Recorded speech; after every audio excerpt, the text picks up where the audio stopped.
নমস্কার, শান্তন টিভিতে স্বাগত। সঙ্গে রয়েছি আমি মণিদীপা। চলে যাচ্ছে বিস্তারিত সংবাদে। বৃহস্পতিবার মুসলিম সম্প্রদায়ের পবিত্র ঈদ উৎসব। এক মাস ব্যাপী রোজা শেষে এই অনুষ্ঠানকে কেন্দ্র করে ধর্মপ্রাণদের মধ্যে ব্যাপক উৎসাহ রয়েছে। বৃহস্পতিবার ঈদের মূল অনুষ্ঠান হয়েছে আগরতলা শিবনগর গেদুমিয়া মসজিদে। সেখানে ঈদের নামাজ পাঠ করান মৌলানা আব্দুর রহমান। সারা রাজ্যে যথাযোগ্য মর্যাদায় পালিত হচ্ছে মুসলিম সম্প্রদায়ের পবিত্র ঈদ উৎসব। এক মাস ব্যাপী রোজা শেষে এই ঈদ অনুষ্ঠানকে কেন্দ্র করে ধর্মপ্রাণদের মধ্যে ব্যাপক উৎসাহ রয়েছে। বৃহস্পতিবার ঈদের মূল অনুষ্ঠান হয়েছে আগরতলা শিবনগর গেদুমিয়া মসজিদে। সেখানে ঈদের নামাজ পাঠ করান মৌলানা আব্দুল রহমান।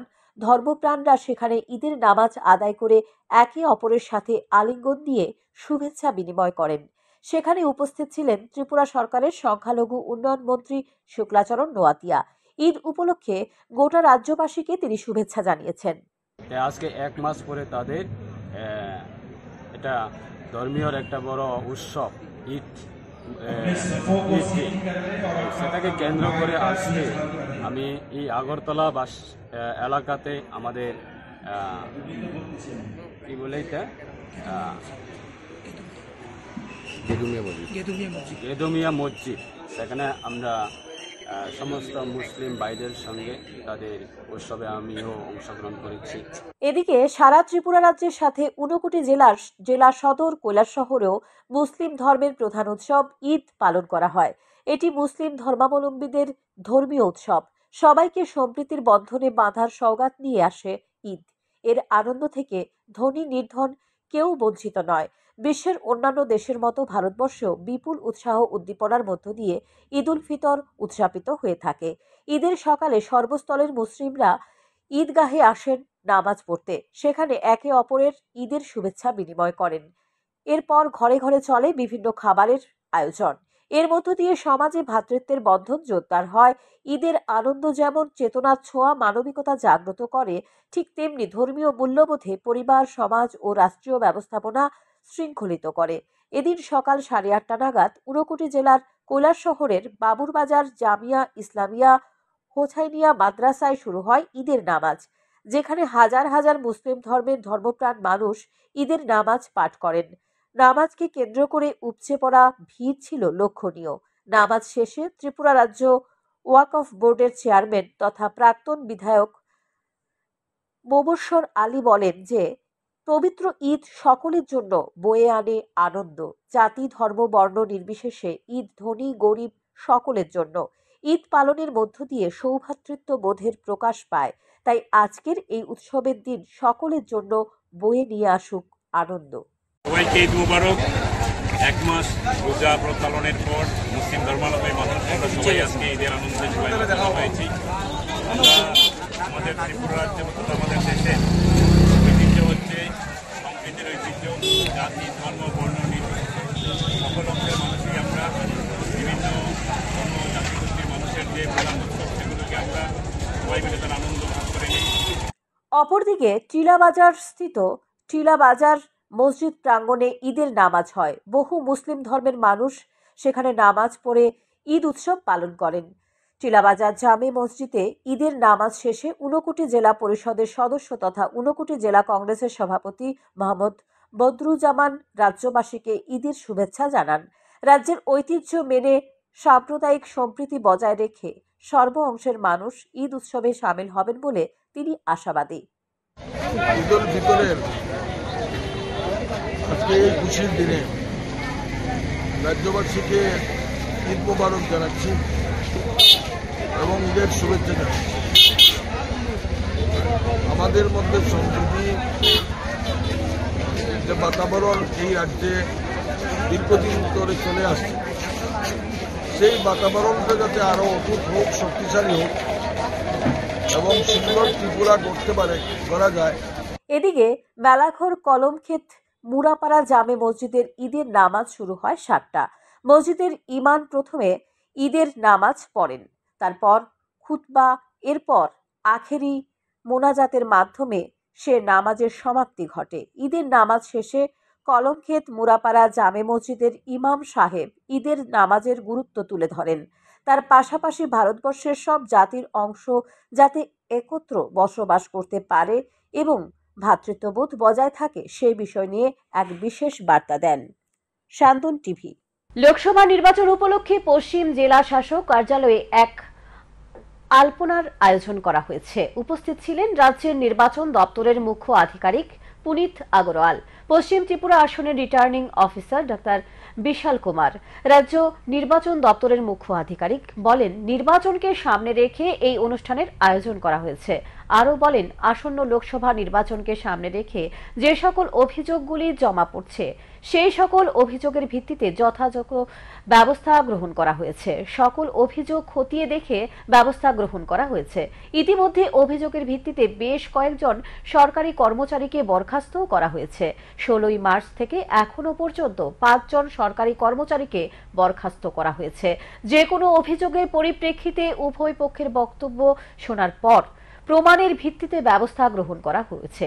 16ই মার্চ থেকে এখনো পর্যন্ত আনুমানিক 14 থেকে 15টি অভিযোগ জমা পড়েছে নির্বাচন কমিশনের নিকট। এছাড়াও বলেন, কোনো রাজনৈতিক দলের কর্মসূচিতে অন্য আরেকটি রাজনৈতিক দল যদি হস্তক্ষেপ করার চেষ্টা করে বা বাধা দেবার চেষ্টা করে তাহলে এর বিরুদ্ধে ব্যবস্থা গ্রহণ করা হচ্ছে। শান্তিপূর্ণ অবাধ নির্বাচনের জন্য এই ধরনের উদ্যোগ গ্রহণ করা হয়েছে বলে জানান তিনি।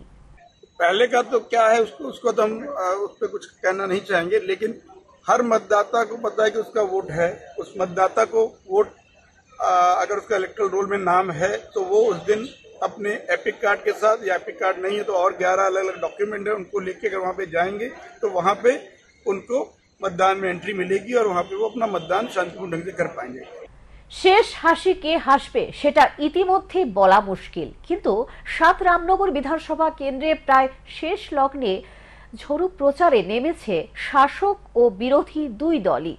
এই দুমুখী লড়াইয়ে কার পাল্লা ভারী সেটা জনগণই ভালো বলতে পারবে। তবে প্রচারের লোকের সমাগম বেশি হলেই পাল্লা ভারী বলা মুশকিল।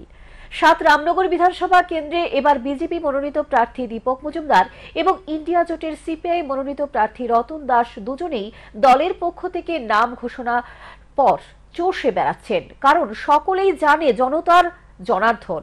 তাই ভোট প্রচারে বের হয়ে জনগণের মন খুশি করতে প্রচারে জোর দিয়েছে শাসক বিরোধী উভয়ই।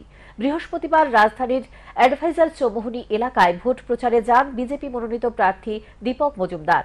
ভোট প্রচারে গিয়ে জনগণের সমর্থন পেয়ে তিনি অত্যন্ত আপ্লুত।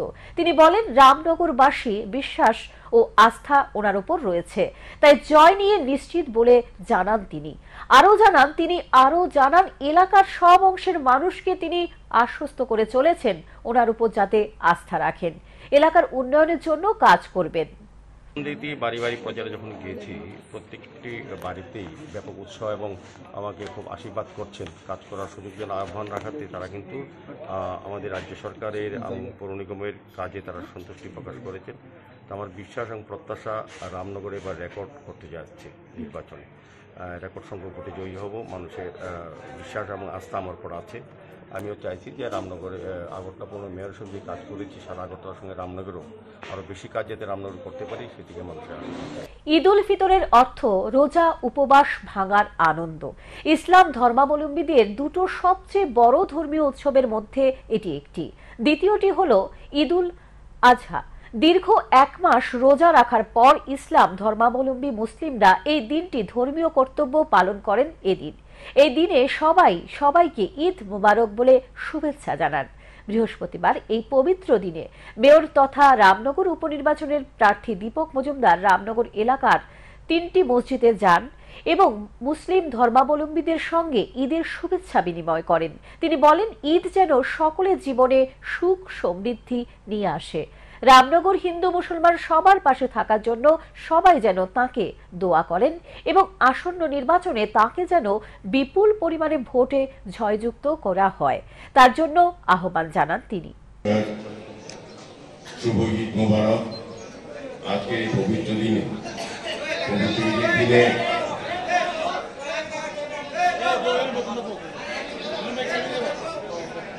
আপনাদের সকলকে জানাই অনেক অনেক শুভেচ্ছা এবং শুভকামনা।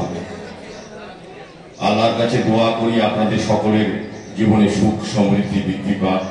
সবাই ভালো থাকবেন। এখানে ইমাম সাহেব সহ আমাদের সংখ্যালঘু চেয়ারম্যান জসিমউদ্দিন সাহেব সহ যারা উপস্থিত আছেন প্রত্যেকে আমার ঈদের অনেক অনেক শুভেচ্ছা গ্রহণ করবেন। আমি নির্বাচনকে সামনে রেখে দুর্বৃত্তদের আক্রমণে সিপিআইএম কৈলাসহর মহকুমা কমিটির সম্পাদক বিশ্বরূপ গোস্বামীর বাড়িতে থানায় অভিযোগ জানিয়ে সুষ্ঠু তদন্তের দাবি তোলেন গোটা পরিবার। লোকসভা ভোট যতই এগিয়ে আসছে ততই যেন কৈলাসহরে রাজনৈতিক সন্ত্রাস বৃদ্ধি পাচ্ছে। বুধবার গভীর রাতে সিপিআইএম কৈলাসহর মহকুমা কমিটির সম্পাদক বিশ্বরূপ গোস্বামীর বাড়িতে বড় ধরনের অগ্নিসংযোগ এবং বড় ধরনের দুর্ঘটনা সংগঠিত করার জন্য পেট্রোল বোমা নিক্ষেপ করেছে। বাড়ির ভেতরে এলোপাথারিভাবে কাঁচের বোতল নিক্ষেপ করেছে বলেও অভিযোগ। সম্পূর্ণ ঘটনা সম্পর্কে সংবাদ প্রতিনিধিদের মুখোমুখি হয়ে সিপিআইএম কৈলাসহর মহকুমা কমিটির সম্পাদক বিশ্বরূপ গোস্বামী জানান, বুধবার রাত 12টা নাগাদ দুর্বৃত্তরা বাড়ির গেটে আগুন লাগিয়ে দেয় এবং ওনার বাড়িতে পেট্রোল বোমা নিক্ষেপ করে এবং প্রচুর কাঁচের বোতলও নিক্ষেপ করে বলে অভিযোগ। পরে কৈলাসহর থানায় খবর দেয় পরিবারের লোকজন।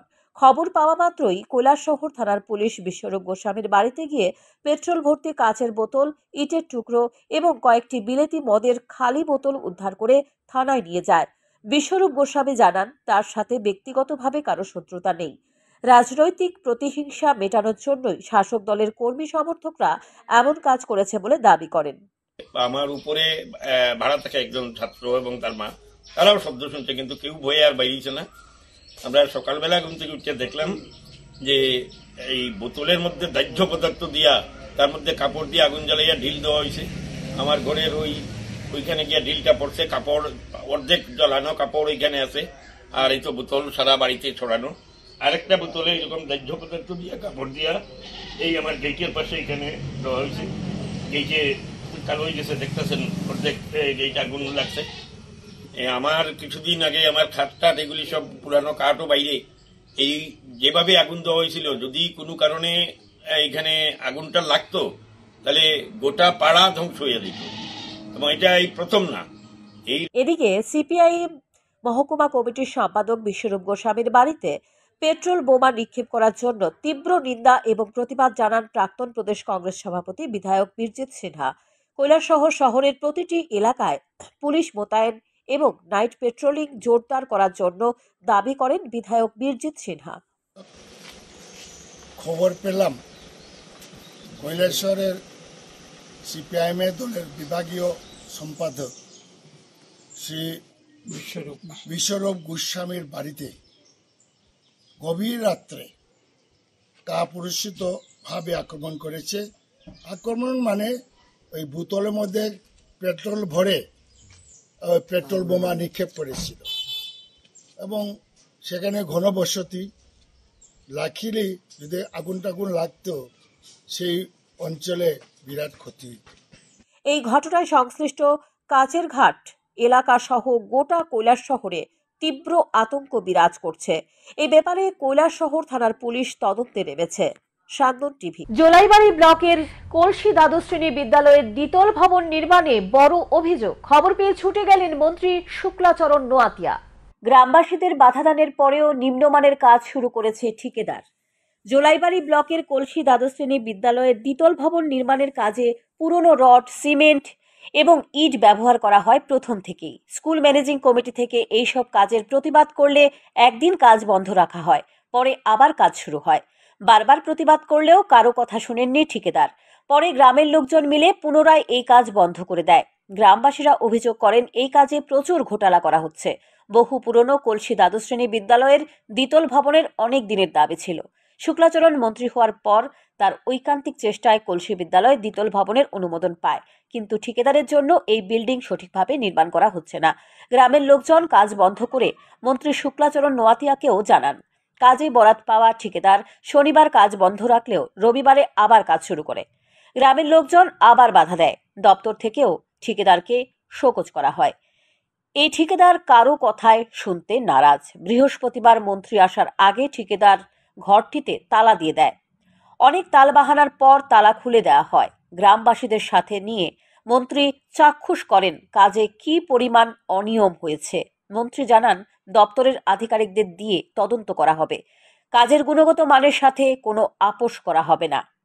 শুধু বিল্ডিং এর ক্ষেত্রে না, রাস্তাঘাটের ক্ষেত্রে, পানীয় জলের ক্ষেত্রে, বিভিন্ন এভরি ডিপার্টমেন্টে যারা ঠিকাদার আছে তারা সঠিকভাবে কাজ করতে হবে। সেটা আমি প্রথম শুরু থেকে বলে এসেছি, আজকেও বলি, আগামী দিনে বলবো, যাতে এই ধরনের ব্যাড কোয়ালিটি কাজ আমরা কোনো দিনে অ্যালাউ করব না। এখন দেখার বিষয় তিনি কি ব্যবস্থা গ্রহণ করেন। সান্দন টিভি। আসন্ন লোকসভা নির্বাচনকে সামনে রেখে তেলিয়ামুড়া বিধানসভা কেন্দ্রের অন্তর্গত প্রতিটি বুথেই প্রায় প্রতিদিন নির্বাচনী প্রচার চলছে। এরই অঙ্গ হিসেবে বৃহস্পতিবার ৪৯ নম্বর বুথ এলাকায় স্থানীয় বিধায়িকা কল্যাণী সাহা রায় সহ অন্যান্য বিজেপি নেতৃত্ব এই প্রচার কর্মসূচিতে অংশগ্রহণ করে বিধায়িকা কল্যাণী সাহা রায় একদিকে যেমন সাধারণ মানুষের বিভিন্ন অভাব অভিযোগ এবং মতামতগুলোকে গুরুত্ব সহকারে শোনেন, ঠিক এর পাশাপাশি আগামী দিনে নির্বাচনের পূর্ব ত্রিপুরা আসনে বিজেপি মনোনীত প্রার্থী কৃতি সিং দেববর্মাকে বিজয়ী করার আহ্বানও জানান। আগামী ২৬শে এপ্রিল পূর্ব ত্রিপুরা আসনে নির্বাচন হচ্ছে। ভারতীয় জনতা পার্টি যে কোনো নির্বাচনকে, সেটা রাষ্ট্রের হোক, রাজ্যের হোক, পঞ্চায়েতের হোক কিংবা মিউনিসিপ্যালিটির হোক, প্রত্যেকটি নির্বাচনকে অত্যন্ত গুরুত্বপূর্ণ সহকারে দেখে। আমরা আমাদের কর্মসূচির অঙ্গ হিসাবে আমরা প্রত্যেকটি বুথে বুথে আমরা যাওয়ার চেষ্টা করছি। আমাদের মোদিজির যে আহ্বান, সম্পর্ক থেকে সমর্থন, এই উদ্দেশ্যকে সামনে রেখে, এই স্লোগানকে সামনে রেখে আমরা জনসম্পর্ক করছি। প্রত্যেকটি মানুষের বাড়িতে বাড়িতে যাচ্ছি, মানুষের অভাব অভিযোগ শুনছি এবং মানুষ কি কি সরকারি সুবিধা পাচ্ছেন আমরা সেটাও খবর নিচ্ছি। আশ্চর্যের বিষয় হচ্ছে যে কোনো 5টি সুবিধা, সরকারি সুবিধা প্রত্যেকটি মানুষ পাচ্ছে। এখনকার মতো সংবাদ এখানেই শেষ করছি। পরবর্তী সংবাদ দেখবার জন্য চোখ রাখুন সান্দন টিভির পর্দায়। নমস্কার।